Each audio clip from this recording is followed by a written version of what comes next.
ಎಲ್ಲರಿಗೂ ರಂಜಾನ್ ಶುಭಾಶಯಗಳು. ಜೊತೆಗೆ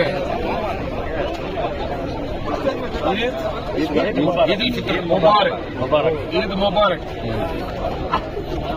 ಇವತ್ತು ಸಾವಿರಾರು ಜನ ಇವತ್ತು ನಮ್ಮ ಮಾಲೂರು ಟೌನ್ ಅಲ್ಲಿ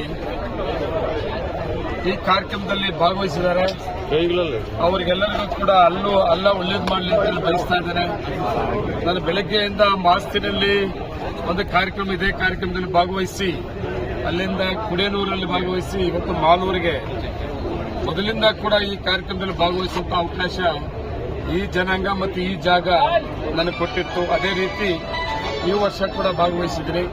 ಈ ವರ್ಷ ಒಂದು ವಿಶೇಷ ಏನಂದ್ರೆ, ನಮ್ಮ ರಾಜ್ಯದಲ್ಲಿ ನಮ್ಮ ಸರ್ಕಾರ ಕಾಂಗ್ರೆಸ್ ಸರ್ಕಾರ, ಆ ಸರ್ಕಾರದಲ್ಲಿ ಇವರೆಲ್ಲರ ಸಹಕಾರದಿಂದ ಗೆದ್ದಂತ ಶಾಸಕ ನಾನು. ಇವತ್ತು ಇವರೆಲ್ಲರ ನಂಬಿಕೆ ಉಳಿಸಿಕೊಂಡಂತ ಒಂದು ಅವಕಾಶ ಸಿಕ್ಕಿದೆ. ಅದರಿಂದ ನನಗೆ ಈ ಸರ್ಕಾರದಲ್ಲಿ ಇವರು ನಂಬಿಕೆ ಉಳಿಸಿಕೊಂಡಂತ ಅವಕಾಶ ಮಾಡಿಕೊಟ್ಟಂತ ಈ ಜನಾಂಗ ಹೆಚ್ಚಿಗೆ ಮತ್ತೆ ಮಾಲೂರು ತಾಲೂಕು ಅಭಿವೃದ್ಧಿಗೆ ಅನುಕೂಲ ಆಗಿದೆ. ಅದೇ ರೀತಿ ನಾನು ಕೂಡ ಅವಾಗಲೇ ನಮ್ಮ ಗುರುಗಳು ಹೇಳ್ತಾ ಇದ್ರು, ಶಾದಿ ಮಾಲಿಗೆ 50 ಲಕ್ಷ ಮಂಜೂರು ಮಾಡಿಕೊಟ್ಟಿದ್ದಾರೆ ಅಂತ. ಶಾದಿ ಮಾಲಿಗೆ 50 ಲಕ್ಷ ಮಂಜೂರು ಮಾಡಿಕೊಟ್ಟಿದ್ದೇನೆ. ಮತ್ತೆ ನಮ್ಮ ಮುಸ್ಲಿಮ್ಸ್ ಏರಿಯಾ ಎಲ್ಲೆಲ್ಲಿದೆ ಅಲ್ಲಿ ಎಲ್ಲ ಕೂಡ 10 ಕೋಟಿಯನ್ನ ಮಂಜೂರು ಮಾಡಿಸ್ಕೊಂಡು ಈಗಾಗಲೇ ತಾಲೂಕಲ್ಲಿ ಕೆಲಸಗಳನ್ನ ಪ್ರಾರಂಭ ಮಾಡಿದ್ದೇವೆ.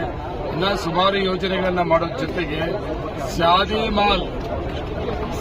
ಮಾಲ್ ಪ್ರಾರಂಭ ಮಾಡಿದಂತ ಮಹಾತ್ಮರು ಪಾಪ ಯಾರೋ ದಾನಿಗಳು ಕಾರಣಾಂತರ ಅವರು ಬಿಟ್ಟೋದಾಗ ಆ ಶಾದಿ ಮಾಲ್ ಅಲ್ಲೇ ನಿಂತಿದ್ರು. ಆ ಸಂದರ್ಭದಲ್ಲಿ ಎಲ್ಲ ಮುಖಂಡರು ಕೂಡ ನನಗೆ ಕೇಳಿದಾಗ ನಾನು ವೈಯಕ್ತಿಕವಾಗಿ ಕೂಡ ಸಹಕಾರವನ್ನು ಕೊಟ್ಟಿದ್ದೆ. 35 ಲಕ್ಷ ನಾನು ವೈಯಕ್ತಿಕವಾಗಿ ಪರ್ಸನಲ್ ಆಗಿ ಕೊಟ್ಟಿದ್ದೆ. ಅದಾದ್ಮೇಲೆ ಕಾಂಗ್ರೆಸ್ ಸರ್ಕಾರ ಬಂದಿದ್ರು, ಇದೇ 50 ಲಕ್ಷ ಏನು ಕೊಡಿಸಿದೆ ಅಂತ ಹೇಳಿದ್ರೆ ಹೋದ ಅವಧಿಯಲ್ಲಿ ಬಿಜೆಪಿ ಸರ್ಕಾರದಲ್ಲಿ ಮಾಡಕ್ಕಾಗಿರಲಿಲ್ಲ. ಕಾಂಗ್ರೆಸ್ ಸರ್ಕಾರ ಬಂದಿದ್ದರಿಂದ ಜಮೀರ್ ಅಹಮದ್ ಅವರು ಮಂತ್ರಿ ಆಗಿದ್ದರಿಂದ ಅವರ ಸಹಕಾರವನ್ನು ತಗೊಂಡು ಇವತ್ತು ಶಾದಿ ಮೇಲೆ ಏನು ಉಳಿದಿದ್ದ ಕೆಲಸ, ಆ ಕೆಲಸವನ್ನ ಫೈನಲ್ ಕೆಲಸವನ್ನ ಮಾಡೋದಕ್ಕೆ 50 ಲಕ್ಷ ಈಗಾಗಲೇ ಮಂಜೂರು ಮಾಡ್ಕೊಂಬಂದು ಈಗಾಗಲೇ ಕೊಟ್ಟಿದೆ. ಇನ್ನೂ ಒಳ್ಳೆ ಕಾರ್ಯಕ್ರಮ ನಮ್ಮ ಮುಖಂಡರು ಕೇಳ್ತಾ ಇದ್ರು, ಇದ್ರ ಹಿಂದೆ ಒಂದು ರಸ್ತೆ ಒಂದು ಮಾಡಬೇಕು ಅಂತ. ಏನಂತಾರೆ ಇದನ್ನ, ಈಗ ಹಿಂದೆ ಒಂದು ರಸ್ತೆ ಬೆಂಗಳೂರು ರಸ್ತೆಗೆ ಹೋಗುತ್ತಾ ರಸ್ತೆ ಇದೆ, ಆ ರಸ್ತೆಯನ್ನ ಮಾಡಿಕೊಡ್ಬೇಕು ಅಂತ ಹೇಳ್ತಾ ಇದ್ರು. ಈಗಾಗಲೇ ನಮಗೆ ಮಾಲೂರು ಟೌನ್ಗೆ ಸುಮಾರು 35 ಕೋಟಿ ವಾರ್ಡ್ಗಳಿಗೆ ಸ್ಯಾಂಕ್ಷನ್ ವರ್ಕ್ ಸ್ಟಾರ್ಟ್ ಮಾಡ್ತಾ ಇದೀವಿ, ಅದರಲ್ಲೇ ಸೇರಿಸ್ಕೊಡ್ತೀವಿ. ಆ ಜೊತೆಗೆ ಮಾಲೂರು ಕೆರೆ ಕೂಡ ಸುಮಾರು 35 ಕೋಟಿಯಲ್ಲಿ ಮಾಲೂರು ಕೆರೆ ಅಭಿವೃದ್ಧಿ ಮಾಡ್ತಾ ಇದ್ವಿ, ಬಸ್ ಸ್ಟ್ಯಾಂಡ್ ಅನ್ನು ಅಭಿವೃದ್ಧಿ ಮಾಡ್ತಾ ಇದ್ವಿ, ಮಾಲೂರು ಹಾಸ್ಪಿಟಲ್ ಅನ್ನ ಮಾಡ್ತಾ ಇದ್ವಿ. ಇವೆಲ್ಲ ಮಾಲೂರು ತಾಲೂಕಲ್ಲಿ ಏನು ಡೆವಲಪ್ಮೆಂಟ್ಸ್ ಹೊಸ ರೂಪ ಕಾಣ್ತಾ ಇದೆ. ಅದು ಫ್ಲೇವರ್ ಆಗಿರ್ಬೋದು ಮಾಲೂರು ಟೌನಲ್ಲಿ, ಮತ್ತೆ 4 ಲೈನ್ ರೋಡ್ ಆಗಿರ್ಬೋದು, ಇವೆಲ್ಲ ಕೂಡ ಕರ್ನಾಟಕ ರಾಜ್ಯದ ಕಾಂಗ್ರೆಸ್ ಸರ್ಕಾರ ಬಂದಿದ್ದರಿಂದ ಸಾಧ್ಯ ಆಯಿತು. ಕಾಂಗ್ರೆಸ್ ಸರ್ಕಾರ ಬರೋದಕ್ಕೆ ಎಲ್ಲ ಜನಾಂಗದ ಜೊತೆಗೆ ವಿಶೇಷವಾಗಿ ಈ ಜನಾಂಗ ತುಂಬಾ ಸಹಕಾರ ಕೊಟ್ಟರು ನಾನು ಗೆಲ್ಲೋದಕ್ಕೆ, ಮತ್ತೆ ರಾಜ್ಯದಲ್ಲಿ ಕಾಂಗ್ರೆಸ್ ಸರ್ಕಾರ ಬರೋದಕ್ಕೂ ಕೂಡ. ಅದರಿಂದಾನೇ ಸಾಮಾಜಿಕ ನ್ಯಾಯ ಎಲ್ಲಿದೆ ಅಂದ್ರೆ ಅದು ಕಾಂಗ್ರೆಸ್ ಪಾರ್ಟಿಯಲ್ಲಿ ಮಾತ್ರ. ಕಾಂಗ್ರೆಸ್ ಪಾರ್ಟಿ ದೇಶದಲ್ಲಿ ರಾಜ್ಯದಲ್ಲಿದ್ದಾಗ ಸಾಮಾಜಿಕವಾಗಿ ಈ ದೇಶವನ್ನ ಎಲ್ಲ ಜಾತಿ ಧರ್ಮಗಳು ಒಟ್ಟಿಗೆ ತಗೊಂಡೋಗೋದು ಬರೀ ಒಂದೇ ಒಂದು ಕಾಂಗ್ರೆಸ್ ಪಾರ್ಟಿ. ಅಂತ ಸಾಮಾಜಿಕ ಆಡಳಿತವನ್ನ ರಾಜ್ಯ ಸರ್ಕಾರ ಕಾಂಗ್ರೆಸ್ ಸರ್ಕಾರ ಕೊಡ್ತಾ ಇದೆ. ಅದೇ ರೀತಿ ಮಾಲೂರು ತಾಲೂಕಲ್ಲೂ ಕೂಡ ಅಷ್ಟೇ, ಕಾಂಗ್ರೆಸ್ ಶಾಸಕರಿಗೆ ಗೆದ್ದಿರೋದ್ರಿಂದ ಸಾಮಾಜಿಕವಾಗಿ ಎಲ್ಲ ಜಾತಿ ಧರ್ಮಗಳಿಗೆ ಒಂದೊಂದು ಅವಕಾಶಗಳು ಕೊಟ್ಕೊಂಡು ಎಲ್ಲ ಜಾತಿ ಧರ್ಮಗಳು ಕೂಡ ರಾಜಕೀಯವಾಗಿ ಅವಕಾಶ ಮಾಡಿಕೊಂಡು, ಅದು ಗ್ರಾಮ ಪಂಚಾಯತ್ ಚೇರ್ಮನ್ಗಳಿರ್ಬೋದು, ಸುಮಾರು ಗ್ರಾಮ ಪಂಚಾಯತಿ ಚೇರ್ಮನ್ಗಳು ಜನರಲ್ ಅಲ್ಲಿ ಚೇರ್ಮನ್ಗಳು ಮಾಡಿದ್ವಿ ಮುಸ್ಲಿಮ್ಸ್ ಬಾಂಧವರನ್ನ. ಅದ್ರ ಜೊತೆಗೆ ಪುರಸಭೆ ಸದಸ್ಯರು ಮಾಡಿದ್ವಿ, ಅದ್ರ ಜೊತೆಗೆ ಪ್ರಾಧಿಕಾರದ ಅಧ್ಯಕ್ಷರು ಮಾಡಿದ್ವಿ, ಅದ್ರ ಜೊತೆಗೆ ವಿಶೇಷವಾಗಿ ಡಿಸಿಸಿ ಬ್ಯಾಂಕ್ ಸಹಕಾರ ಪತ್ತಿನ ಅಧ್ಯಕ್ಷರು ಉಡುಗೆನಹಳ್ಳಿಯಲ್ಲಿ ಒಬ್ಬ ಮುಸ್ಲಿಮ್ಸ್ ಮಾಡಿದ್ವಿ. ಇವೆಲ್ಲ ಸಾಮಾಜಿಕ ನ್ಯಾಯ, ಎಲ್ಲ ಜಾತಿ ಧರ್ಮಗಳನ್ನ ಒಟ್ಟಿಗೆ ತಗೊಂಡು ನಾವು ಸಾಮಾಜಿಕವಾಗಿ ಕಾಂಗ್ರೆಸ್ ಪಕ್ಷದ ಸಿದ್ಧಾಂತವನ್ನು ಮುಂದುವರಿಸಿಕೊಂಡು ಹೋಗ್ತಾ ಇದ್ದೀವಿ. ಕೋಮುವಾದಿಗಳಿದ್ದಾರೆ, ನಾವು ತುಂಬಾ ಎಚ್ಚರಿಕೆ ಇರಬೇಕು. ಕೋಮುವಾದಿಗಳು ಯಾಮಾರ್ಸಕ್ಕೆ ಬರ್ತಾರೆ, ತುಂಬಾ ಎಚ್ಚರಿಕೆ ಇರಬೇಕು. ಯಾಮಾರಿಸ್ಬಿಟ್ಟು ಆಮೇಲೆ ಶುರು ಮಾಡಿಬಿಡ್ತಾರೆ. ನಾವು ಕೋಮುವಾದಿಗಳ ವಿರುದ್ಧ ಅಂತಾರೆ, ಕೋಮುವಾದಿಗಳು ಪರ ಇಲ್ಲ ಅಂತಾರೆ.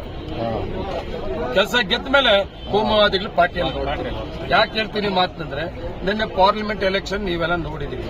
ಪಾರ್ಲಿಮೆಂಟ್ ಎಲೆಕ್ಷನ್ ಕಾಂಗ್ರೆಸ್ ಅಭ್ಯರ್ಥಿಯ ವಿರುದ್ಧವಾಗಿ ಜೆಡಿಎಸ್, ಬಿಜೆಪಿ ಮತ್ತೆ ಇಂಡಿಪೆಂಡೆಂಟ್ ಮಾಲೂರು ತಾಲೂಕಿನಲ್ಲಿ ಬಿಜೆಪಿ ಬಿಜೆಪಿ ಅದು ಕೋಮುವಾದಿ ಪಾರ್ಟಿ. ಜೆಡಿಎಸ್ ಏನ್ ಹೇಳ್ತಾ ಇದ್ರು, ನಾವು ಕೋಮುವಾದಿ ವಿರುದ್ಧವಾಗಿದ್ದೀವಿ, ಕೋಮುವಾದಿಗಳ ಜೊತೆಲಿ ಹೋಗಲ್ಲ ಅಂತ ಜೆಡಿಎಸ್ ಪಾರ್ಟಿ ಅವರು ಕೂಡ ಹೋಗ್ಬಿಟ್ರು, ಏನೋ ಮೈತ್ರಿ ಮಾಡ್ಕೊಂಡು ಬಿಜೆಪಿ ಅದ್ರ ಜೊತೆಗೆ ಮಾಲೂರು ತಾಲೂಕಲ್ಲಿ ನಾವು ಬಿಜೆಪಿ ಅಂತ ಹೇಳ್ಕೊಂಡ್ಬಂದವರು ಟಿಕೆಟ್ ಕೊಡ್ಲಿಲ್ಲ, ಇನ್ನು ಇಂಡಿಪೆಂಡೆಂಟ್ ಅಂತ ಹೋಗಿ ಮತ್ತೆ ಇಂಡಿಪೆಂಡೆಂಟ್ ಅಂತ ಹೋದಾಗ ಸುಮಾರು ಕಡೆ ನೀವು ನೋಡಿದ್ರಿ, ಮಸೀದಿಗೆ ಹೋಗಿ ಪ್ರಮಾಣ ಮಾಡೋದು, ಕಾಲೋನಿಗೆ ಹೋಗಿ ಪ್ರಮಾಣ ಮಾಡೋದು ಮತ್ತೆ ದೇವಸ್ಥಾನಕ್ಕೆ ಹೋಗಿ ಪ್ರಮಾಣ ಮಾಡೋದು. ಯಾವುದೇ ಕಾರಣಕ್ಕೂ ಕೋಮುವಾದಿ ಪಾರ್ಟಿ ಹೋಗಲ್ಲ ಅಂತ ಅಂಬೇಡ್ಕರ್ ಮನೆ ಆಣೆ ಇಡೋದು, ಅಂಬೇಡ್ಕರ್ ಫೋಟೋ ಇಟ್ಕೊಳ್ಳೋದು. ಲಾಸ್ಟ್ ಏನಾಯ್ತು, ಪಾರ್ಲಿಮೆಂಟ್ ಎಲೆಕ್ಷನ್ ಅಲ್ಲಿ ಕೋಮುವಾದಿ ಪಾರ್ಟಿಯಲ್ಲಿ ಹೋಗಿ ನೀವು ನೋಡ್ತಾ ಇರ್ತೀವಿ. ನಾವು ತುಂಬಾ ಎಚ್ಚರಿಕೆಯಿಂದ ಈ ದೇಶದಲ್ಲಿ ಕೋಮುವಾದಿಗಳನ್ನ ದೂರ ಇಡಲಿಲ್ಲ ಅಂದ್ರೆ ನಮ್ಮ ದೇಶ ಕಷ್ಟಪಟ್ಟು ಎಲ್ಲ ಜಾತಿ ಧರ್ಮಗಳು ಹೋರಾಟ ಮಾಡಿ ಸ್ವಾತಂತ್ರ್ಯ ತಗೊಂಡಾದ್ಮೇಲೆ ಜಾತ್ಯತೀತವಾಗಿ ದೇಶವನ್ನ ಕಟ್ಟಬೇಕು. ಇವತ್ತು ನಾನೊಂದು ವಿರೋಧ ಮಾಡ್ತೇನೆ. ಕೇಂದ್ರ ಸರ್ಕಾರ ಈಗಾಗಲೇ ಒಂದು ಬಿಲ್ ಅನ್ನು ಕೊಟ್ಟಿದ್ದಾರೆ, ವಕ್ಫ್ ಬಿಲ್ ಅನ್ನ ಇವತ್ತು ದೇಶಾದ್ಯಂತ ವಿರೋಧ ಮಾಡ್ತಾ ಇದ್ದಾರೆ. ಇವತ್ತು ಕೂಡ ಈ ಕಾರ್ಯಕ್ರಮದಲ್ಲಿ ಕೂಡ ಎಲ್ಲ ಕಪ್ಪು ಬಟ್ಟೆಯನ್ನ ಪ್ರದಕ್ಷಿಣೆ ಮಾಡಿದ್ದಾರೆ. ನಾನು ಕೂಡ ಅದಕ್ಕೆ ಬೆಂಬಲವನ್ನು ಕೊಡ್ತಾ ಇದ್ದೇನೆ. ಕೇಂದ್ರ ಸರ್ಕಾರ ಏನು ಬಿಲ್ ಅನ್ನು ತರಕ್ಕೆ ಹೋಗ್ತಾ ಇದ್ದಾರೆ ಅದಕ್ಕೆ ನಾನು ಕೂಡ ಏನಿದೆ ವಿರೋಧವಾಗಿದ್ದೇನೆ. ಇವತ್ತು ಕೇಂದ್ರ ಸರ್ಕಾರ ಬಿಜೆಪಿ ಸರ್ಕಾರ ಒಂದಲ್ಲ ಒಂದು ರೀತಿ ಸಂವಿಧಾನ ವಿರುದ್ಧ ಮಾತಾಡ್ತಾರೆ, ಮತ್ತೆ ಮುಸ್ಲಿಮ್ಸ್ ವಿರುದ್ಧ ಮಾತಾಡ್ತಾರೆ.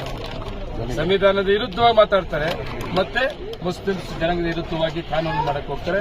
ಅದಕ್ಕೆಲ್ಲಕ್ಕೂ ಕೂಡ ನಮ್ಮ ವಿರೋಧ ಇದೆ, ಧಿಕ್ಕಾರ ಕೂಡ ಇದೆ.